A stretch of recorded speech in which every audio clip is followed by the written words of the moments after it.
A hurricane, and the point at which it begins lies deep in Africa. Here, the highlands of Ethiopia. It all starts off with a seed, a ripple high in the atmosphere called an easterly wave. Now, every hurricane season, many of these ripples travel thousands of miles in the direction of the Atlantic, but only a few ever become hurricanes. Not all hurricanes are born this way, but it's a good example of illustrating the point. Now, key ingredients are needed for a hurricane. A cluster of thunderstorms over a warm ocean. The heat from the ocean will be the energy source, and the high levels of moisture in the atmosphere will allow the storm clouds to expand. Now, ideally, any crosswinds present high up or wind shear must also be slight, otherwise the storm clouds will get ripped apart, a bit like a flame of a candle being blown out by a breeze.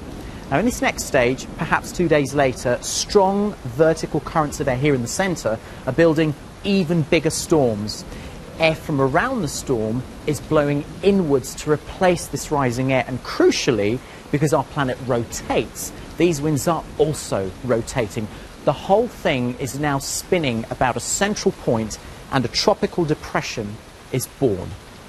Now, a few days of drifting, winds in the centre are now circling at gale force.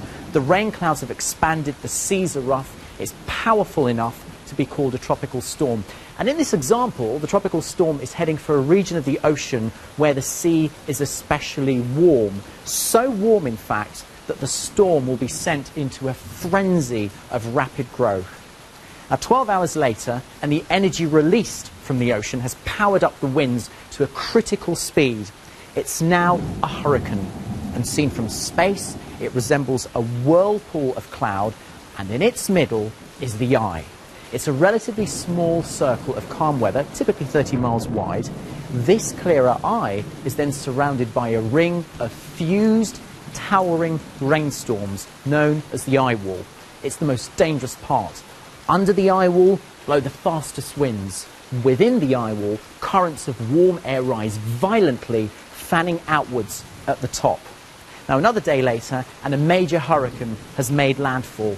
Winds around the eye are powerful enough to blow a house away.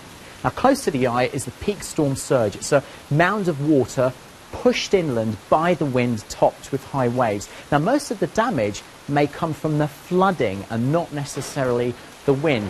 But soon after landfall, with the energy from the ocean cut off, the eye will collapse, the winds will quickly ease, but the rainstorms may carry on for days before completely running out of steam.